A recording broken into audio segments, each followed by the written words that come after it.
समी का पौधा घर में, वैसे तो बेलपत्र का पौधा हो, समी का पौधा हो, प्रयासरत रहे, पीपल का पौधा हो, कोई भी पौधा हो, जो पौधे पूजनीय होते हैं, इन पौधों को घर के अंदर उतना रखना चाहिए जब तक ये अपने कंधे के नीचे रहे।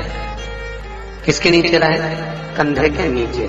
कोई भी पूजनीय पौधा, चाहे वो बड़ का पेड़ हो, पीपल का पेड़ हो, चाहे वो आनंद देने वाला बेलपत्री का पेड़ हो, चाहे फिर वो शमी का पौधा हो, ये जितने पौधे होते हैं हमारे, केला का भी, जितने भी पूजनीय पौधे, केवल एक आंवले का वृक्ष ऐसा होता है जिस वृक्ष को आप बड़े से बड़ा होगा तो उतना फल अधिक प्रदान करता रहेगा। तो आंवले के वृक्ष को आप कमर तक या कंधे तक रखकर उसका स्मरण ना, यहाँ शास्त्र कह रहा है कि जितना छोटा पौधा है आप उसकी पूजन करें, अर्चना करें, जब तक रखें, मना नहीं है उसको, पर उसमें मनाही नहीं। महाराज शिव पुराण कह रहे हैं, भगवान शंकर की कथा कर, कंधे तक जब तक पौधा है तब तक आप उसके घर में रखें, फिर बाद में भले किसी बगीचे में, किसी बाग में कहीं ले जाकर उसको रोपित करवा दें, कहीं पर जाकर लगवा दें। महाराज तो बेलपत्री के पेड़ के नीचे किया गया पुण्य, दान, संकीर्तन, स्मरण अधिक फल देता। महाराज जैसे शिव पुराण की कथा कर रही है, जिस पति पत्नी में बहुत क्लेश होता हो, शांति रत्ती भर की ना हो, या घर में बहुएं बहुत क्लेश कर रही हो, या कोई माता सास क्लेश कर रही हो, तो महाराज मध्य पत्ते पर, बेलपत्री के बीच वाले पत्ते पर महाराज अष्टमी तिथि के दिन मक्खन लगाकर बेलपत्री के पेड़ के नीचे उस जड़ में ही उसको चिपका दिया जाए, लगा दिया जाए, नाम और गोत्र बोलकर उसके घर में कभी क्लेश नहीं हो सकता। महाराज शांति ही रहे, शांति का उसमें क्लेश नहीं हो सकता। बेलपत्र शिव पुराण कह रही है, भगवान शंकर की कथा का, तो भगवान ओम भूत वामन भूतेश्वर भगवान शिव स्वतः विराजमान। तो लंकाधिपति रावण जहाँ मृत्यु की सैया पर पड़ा हुआ है, लंकाधिपति रावण जहाँ मृत्यु की सैया पर पड़े हुए हैं, वहां पर 33 कोटि देवता मात्र इसलिए खड़े हैं क्योंकि बेलपत्री का स्मरण किया गया था, बेलपत्री का दान किया गया था, पुण्य किया गया।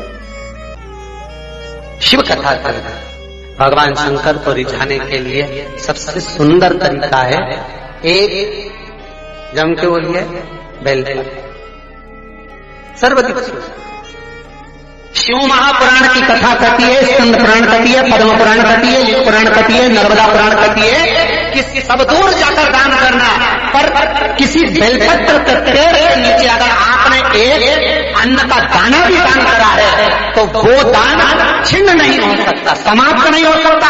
33 कोटि देवता भी उसका लेख अपने हाथों से लिखते हैं और बखान करते हैं। बेलपत्र के पेड़ का इतना प्रमाण शिव महापुराण वर्णन करती है। एक आनंद की अनुभूति, एक सुख। फिर वही वाली बात आ गई महाराज, सारे पुण्य छिन्न हो सकते हैं तुम्हारे मरने पर। क्यों? तुमने एकादशी का व्रत करा, तुमने सोमवार का व्रत करा, तुमने मंगलवार का व्रत करा, तुमने ये व्रत करा, चतुर्थी का व्रत करा, सारे दान करे, पुण्य करे, व्रत करा, उपवास करा, मंदिर गए, पूजन करे, सब कुछ करा। हो सकता है तुम्हारा पुण्य बहुत सारा था पर तुमने किसी को गलत दृष्टि से देख लिया, पुण्य समाप्त हुआ कि नहीं हुआ, तुमने किसी को गलत बोल दिया, पुण्य समाप्त हो गया, तुमने किसी को गाली दे दी, पुण्य समाप्त हो गया, तुमने किसी को अपशब्द कहा, पुण्य समाप्त हो गया। तुम्हारे मरने के समय तक तुम्हारा करा गया सारा पुण्य हो सकता है समाप्त हो जाए। पर शिव महापुराण में, शंकर के मंदिर में और बेलपत्र के नीचे करा गया दान पुण्य कभी समाप्त नहीं हो सकता, वो अजर अमर है, उसकी कोई छिन्नता नहीं है, उसकी प्रबलता।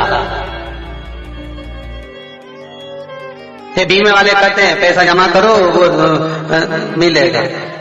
पूरी दुनिया में केवल एक बीमे वाले ही हैं जो तुम्हारे सामने तुम्हारी मौत की बात करते हैं, तुम मरोगे तो इतना मिलेगा, और कहीं का करके बता दे।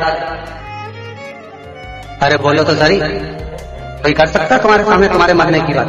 पत्नी बैठी सोफा पे, पति बैठा और पति का बीमा करवा रहा है और पत्नी के सामने कह रहा है मरोगे तो इतना मिले, रिटर्न। और पत्नी भी बड़े प्रेम से सुन रही है, अच्छा थोड़ा थोड़ा जमा करा, उसका ब्याज बढ़ गया। उसी तरह हमने जो शंकर का स्मरण थोड़ा थोड़ा कराया, मरने के समय तक तो उसका ब्याज बढ़ता चलेगा, पुण्य बढ़ता चलेगा, घटेगा नहीं जी।